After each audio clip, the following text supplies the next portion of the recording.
Halo, Assalamualaikum. Waalaikumsalam. Oke, jangan dengerin live saya. Jadi engkau channelnya nggak nyambung. Matiin dulu live saya. Siap. Heeh. Mana? Oke. Gini ya, Miss, ini saya mau sharing. Eh, Sebenarnya saya dari dulu tuh pengen banget telepon, pengen banget curhat tentang mau sharing tentang masalah hukum kalau kalau mau pulang pengen proses gitu. Nah, itu aku tunda-tunda karena aku pikir kan nanti aja kalau sudah mau pulang gitu kan. Kalau masalah penipuan kan kita urus kalau udah di Indo kan, gitu kan. Nah, entah kenapa akhir-akhir ini aku melihat kontennya Miss Yuni itu yang mbak yang di Mbak, sama adanya pakai di handfree, Mbak. majikan dari Sama pakai handfree, Mbak. iya betul. Handfreemu nggak Iya. punya plus. Mate Nono pakai biasa aja. Oke, siap Nah, siap siap nyambung. siap. Oke, sekarang udah ya. Wes, mengau sebentar, piye? Sekarang jelas nggak, Miss? Sudah sayang, gimana? Oke, nah entah kenapa ini kemarin-kemarin kok banyak mbak-mbak yang telepon sampean ini yang halusinasi gitu kan, yang mentalnya tidak baik-baik saja gitu. Nah, aku akhirnya aku udah di Hong Kong kan 8 tahun ya. Sebenarnya banyak sekali hal yang memang saya simpan karena posisinya saya pikir saya sadar porsi, sadar diri, sadar posisi bahwa saya di sini kerja, saya ikut majikan, di rumah saya juga sebagai seorang ibu, di rumah saya juga sebagai seorang anak, gitu kan. Nah, jadi semuanya itu saya simpan semua pahit ketir tentang siapa masa lalu saya, kehidupan saya di rumah, asal-usul saya, tentang pekerjaan saya, semuanya itu saya simpan. Saya tidak punya niat untuk menceritakan ke siapapun.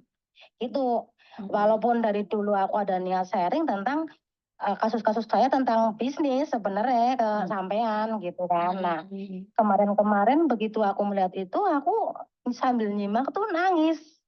Karena aku pun merasakan di mana aku kalau mau tidur itu setiap malam itu sambil nangis gitu loh. Nah, aku kemarin kebetulan dapat anak saya kan di pondok ya, SMP kelas 1.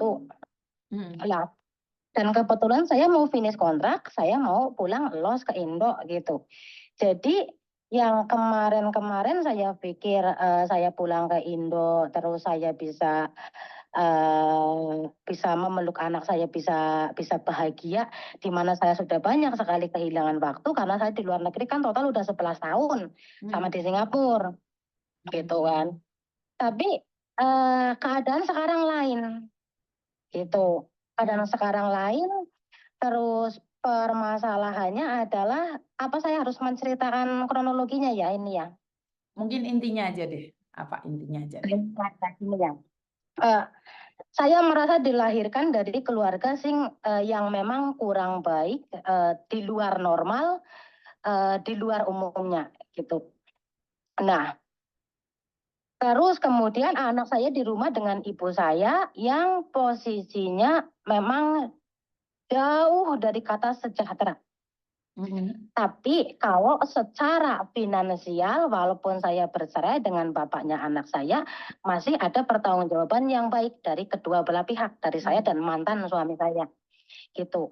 Nah, aku dengan background yang seperti itu, yang saya merasa orang tua saya memang di luar nurul, kalau menurut saya gitu dari zaman dulu. Saya berusaha untuk menutupi itu semua, untuk hidup layak, agar keluarga saya layak, agar orang tua itu punya nama baik yang layak, materi layak, hidup yang layak. Itu bisa diterima dengan layak di mata masyarakat, gitu kan.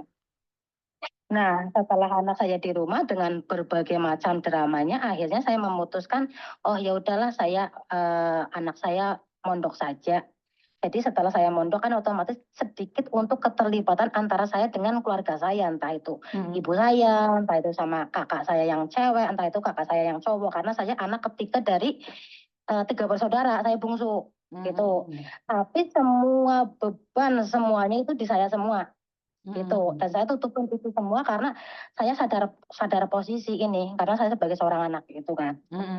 Nah, setelah anak saya mondok, aku pikir aku pikir kan udah satu masalah beres ya gitu, karena antara keterlibatan saya dengan keluarga itu sudah menipis. Terus kemarin ketika anak saya di rumah kan saya harus urus ojek antar jemput, ngurusin lesnya juga, ngurusin pembayaran sekolahnya juga, belum eh, guru lesnya juga harus saya telepon ini itu itu banyak sekali kan yang harus saya urus. Ketika anak ini sudah masuk pondok kan otomatis perihal ojek dan lain-lain kan ini sudah berkurang ya kan, karena anak udah tidur makan di pondok gitu. Aku pikir anak saya ini udah mendapat pendidikan yang lebih baik, hak sejahtera yang lebih baik, bahkan anak saya lumayan gemuk, memang ada perubahan. Dan anak saya pun mengakui ya bahwa maaf ya Bunda, Dede di sini boros karena Dede di sini habis 20.000 sehari, mungkin sebulan 600 gitu kan.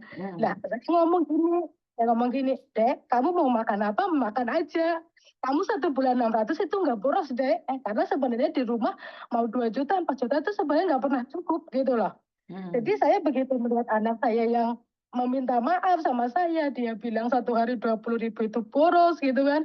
Saya itu lemes, Miss. Gitu.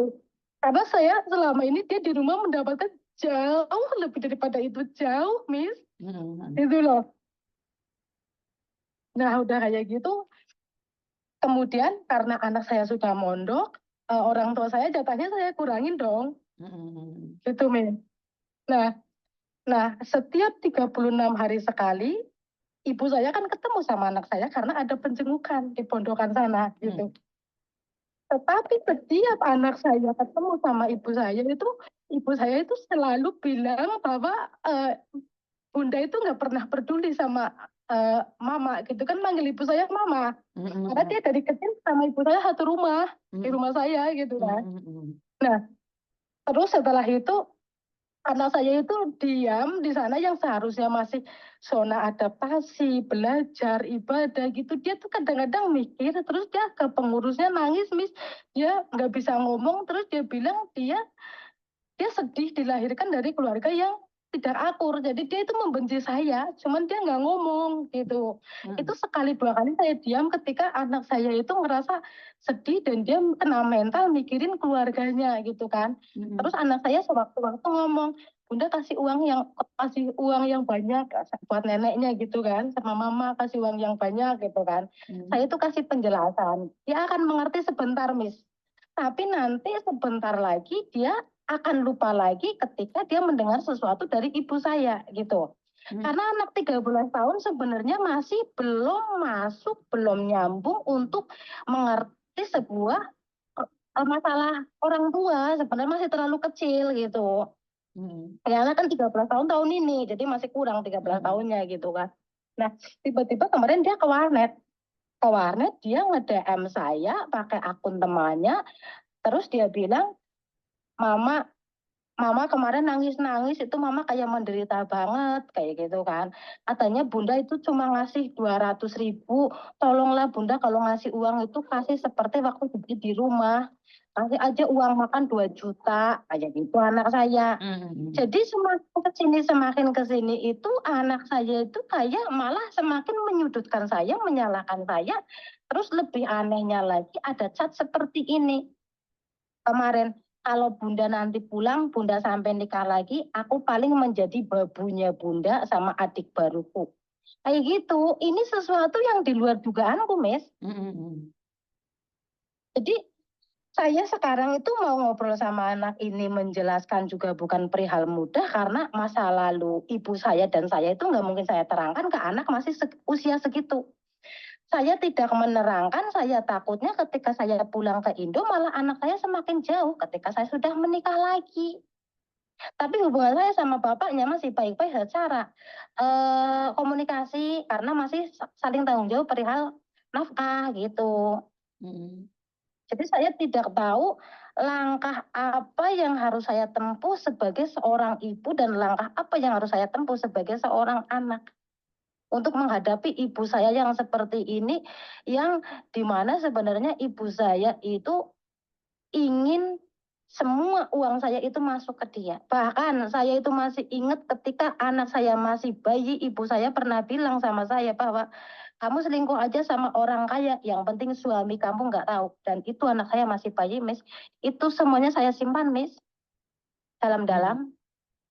Banyak sekali kalau kelakuan-kelakuan ibu kandung saya yang di luar Nurul, dan itu dulu-dulu saya turutin gitu loh. Karena sekarang saya sudah tua dan anak saya udah gede, saya mulai menyadari selama ini tindakan saya itu salah. Oke.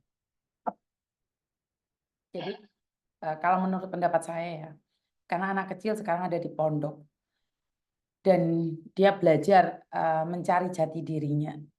Perkara ibumu mau jelek-jelekin kamu kan itu urusannya ibumu. Dan kamu tidak perlu menceritakan kejelekan ibumu pada anakmu. Walaupun suatu saat dia sudah dewasa.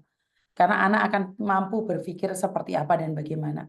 Yang pertama. Dan yang kedua, surga ada di telapak kaki ibu. Itu memang benar. Tapi saya tidak memungkiri ada beberapa ibu yang memanfaatkan anaknya dengan mengatakan surga ada di telapak kaki ibu. Ya, sekali lagi kamu bisa menentangnya, sayang. Menentang bukan dalam hal kamu harus bertengkar. Ya kalau kamu tiap bulannya bisa jatahnya 1 juta, ya udah nggak apa-apa. Karena pada suatu saat kamu pulang di rumah pun, kamu nggak akan bisa menjatah ibumu. Jadi saat ini kamu posisi ada di luar negeri bisa menjatah ibumu, ya wis jatahan lah. Jatahan. Dia mau minta lebih ya udah diem. Lagian kan dia nggak bisa memaksa kamu. Dia bisa Dulu memaksa waktu kamu saya nggak? masih punya suami, Miss, Hah? uang saya kasih ke ibuku semua, uang suami saya dulu. Saya nggak pernah megang uang sama sekali. Ngerti, tapi kan Dulu. sekarang kita tidak berbicara dengan masa lalu. Kita bicara ke masa depan kan. Yang kamu tanyakan apa yang perlu kamu lakukan kan untuk ke depannya. Iya, betul, betul. Jadi saya tidak membahas tentang masa lalu kamu. Intinya adalah sekarang kamu bisanya ngasih 1 juta, ya udah kasih 1 juta aja. Ibumu nggak bisa maksa kamu, sayang. Dan saya itu ada satu anak, Mbak, tak kasih tahu. Saya lupa daerah mana. Anak itu ada masalah dengan keluarganya. Dia bukan TKW. Dia bukan TKW. Dan ibunya itu sangat benci sama dia. Mungkin kalau kalian lihat konten saya, itu ada anak yang bertengkar sama ibunya, terus si anak itu dipukulin oleh saudaranya dan mau manggil polisi. Sampai sekarang ibunya itu membenci anak tersebut. Dia mau Iya, ngasih aku nonton itu. masih mau ngasih uang ibunya, tapi ibunya nggak mau. Akhirnya dia ngasih uang saya, Mbak, 500. Dan dia bilang uang itu untuk Oh, sedekah buat ibunya. Dia ngasih uang ke saya kok. Dia ngasih uang ke saya. Kalau kalian masih oh, ingat, mbaknya itu ngasih uang ke saya, tapi uang itu saya sedekahkan. Kemarin kan saya beli beras itu cuma 1 ton berapa gitu. Tapi karena ada tambahan oh, dia, saya tambah lagi 1 kintal. Itu uangnya dia. Itu uangnya mbak itu dikasihkan ke saya lewat saya kasihkan lagi ke orang lain. Intinya tidak ada oh. siapapun yang bisa memaafkan kalian kecuali diri kalian sendiri. Ibumu tidak memaafkanmu, ya udah nggak apa-apa, maafkan dirimu sendiri. Ya ibumu tidak terima dengan itu, ya banyak sedekah ke orang lain. Kalau nurutin kurang tetap kurang, sayang. Iya, nggak ada Mm. ukuran, betul. Karena seorang Kalau ibu itu nominal nggak ada jangan ukuran. dijelekan, biarkan saja. Karena seorang ibu itu malati, Mbak. Ibu itu kayak Al-Quran, Mbak. Di gua agak kena loh itu. Malati. Malati tenan. Al-Quran yang rusak itu, Al-Quran yang rusak itu jangan dibuang, dibakar, tidak nggak boleh, Mbak. Malati. Ngerti nggak? Hmm. Jadi sekali lagi, yuk biarkan aja. Kalau kamu tidak menyukainya, ya kamu jatah dia, ya udah biarkan. Wes ora usah diajak ngomong, ya ora usah tukaran. Aku udah nggak komunikasi udah 1/2 tahun, Nah tapi iya, transfer beres. nah iya, tapi kan harus tetap wajib memberikan nafkah pada beliau selagi Betul, kamu masih betul. bisa. Jadi Mm-mm. ibu itu ibaratnya Al-Quran yang rusak karena sudah tidak bisa dibaca lagi atau sudah tidak berguna lagi. Ibu itu ada kan seorang ibu sampai dibuang di hutan, gulune ditaleni, iku malati loh, Mbak. Bener, wong tua iki malati. Jadi piye yo tidak gak kena, diamuk gak kena, digua gak kena. Iku kelep di awake dhewe, Mbak. Sampeyan elek-elek ibumu. Ibumu gak apa-apa, tapi malaikat gak terima, Mbak. Paham nggak maksud saya? Mm. Bener, aku pernah ada di posisimu. Saya benci banget sama ibu saya. Saya bertengkar terus dengan ibu saya. Saya selalu ada salah paham. Iya, saya menang, Mbak. Tapi saya kalah. Ibu saya ikhlas memaafkan saya. Malaikat asli ikhlas, Mbak. Belum tentu juga. Belum tentu juga. Karena itu bahagiakan ibumu selagi masih ada. Jangan datang ke Ini pemakamannya hanya bawa kembang. Sekarang dia wes ini kalau saya teriak-teriak. nggak komunikasi aslinya, nggak ngobrol saya. Cuman anak saya yang selalu bilang kata neneknya tuh seperti Sebentar, ini sebentar. gitu. Kenapa kamu harus dikontrol sama anakmu? Anakmu memberikan info itu, kenapa kamu nggak timbang, nggak dikurangi, nggak dilebihi? Anak kecil loh. Pemahamannya juga nggak seperti itu juga kali. Ibumu menyampaikan apa, anakmu terimanya apa? Paham nggak sih? Anak mengatakan dengan jujur. Tapi maksudnya ibumu bukan seperti itu. Bukan seperti apa yang dikatakan oleh anak umur 13 tahun. Karena pemahamannya beda, Mbak.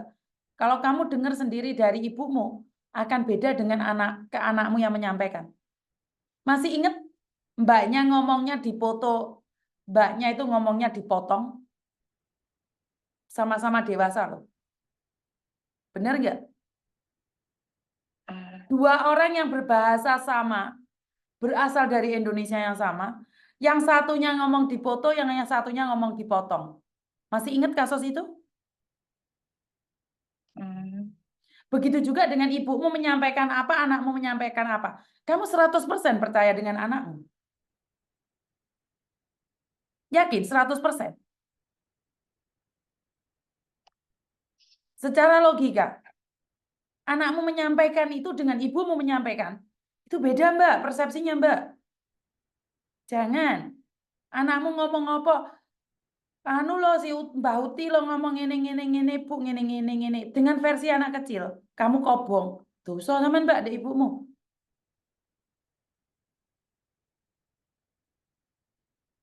Dosa loh.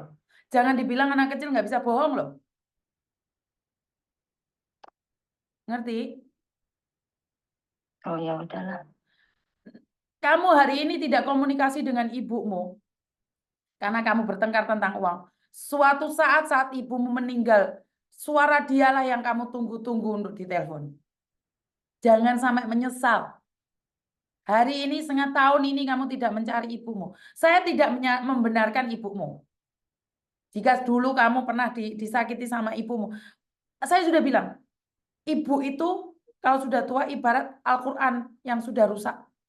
Tidak boleh dibuang, tidak boleh diinjek. Tetap Ibu ditaruh di saya kalau tempatnya. telepon sama saya cuma bahas uang doang. Ya Jadi nggak kalau apa-apa. uang udah saya Ya transfer nggak ya apa-apa. nggak perlu. Ya nggak apa-apa. Telepon aja, Bu. Uangnya sudah saya transfer. Udah ya udah itu seperlunya aja. Seperlunya aja. Itu saya kabarin tiap bulan. Ya udah nggak apa-apa. Karena sekali lagi, jika kamu hari ini sumpek dengan suara telepon ibumu saat meminta uang, suatu saat jika ibumu sudah dipanggil Tuhan, suara itulah yang akan kamu tunggu. Percayalah. Makanya nggak usah debat sama orang tua. Meme aja debat sama ibu saya kalah walaupun presidennya Prabowo. Enggak, kita nggak debat. Paham nggak maksud saya? Saya juga nggak debat, Miss. Ngerti. Tapi intinya, ya udahlah. Udahlah. Karena seorang ibu itu saya paham. Kadang-kadang ada ibu yang memanfaatkan kalian, saya paham saya. Tapi suatu saat kamu akan tua berubah menjadi seperti dia, saya. Bener nggak? Saya juga nggak mau debat. Saya juga sadar posisi kalau saya itu anak. Saya itu nggak pernah membangkang. Ya, tapi kan sampai tadi Udah. bilang setengah tahun tidak menghubungi. Itu nggak bener saya. Iya, karena memang saya tahu kalau dia baik-baik saja. Karena rumahnya juga masih dekat sama rumah sepupu saya, rumah saya. Ngerti. Jadi memang tidak ada perlu untuk diobrolin, Miss. Saya tetap mengabari kalau saya transfer setiap bulan. Ya Saya udah, tetap berarti intinya komunikasi kamu atas masih itu. masih menghubungi keluargamu. Tadi kan kamu bilang selama setengah tahun tidak menghubungi, karena yang menghubungi adalah Sudah anakmu. betul. Saya menghubungi hanya ngabarin uang sudah kirim, itu saja. Ya udah nggak apa-apa loh, kamu masih bener sayang. Kamu masih bener. Saya cuma akhir-akhir ini takut kalau anak saya itu semakin menjauh, cuma itu. Terus saya Eh, kasihan ketika dia di sana tuh nangis-nangis curhat sama pengurusnya bahwa keluarganya tuh tidak akur gitu. Dia bapaknya jauh, ibunya jauh, neneknya jauh, pecah belah nggak jadi satu gitu. Berapa banyak orang yang terpecah belah seperti itu, Mbak? Sebenarnya banyak, cuman karena anak ini belum nyampe pikirannya, masih terlalu kecil gitu loh. Dan Dia karena dia membandingkan belum antara nyampe itulah kamu yang harus memahami dong. Kamu bilang dia belum nyampe pikirannya. Ya udah, dia kan masih umur 13 tahun. Ya jangan dipaksa dewasa dong. iya Ja- sih, makanya itu sih Jangan memang dipaksa benar. dewasa dong. Anak umur 13 tahun kok yang memaksa dewasa malah sampean? Bener gak? Intinya zaman itu memaksa seorang anak kecil berumur 13 tahun untuk dewasa.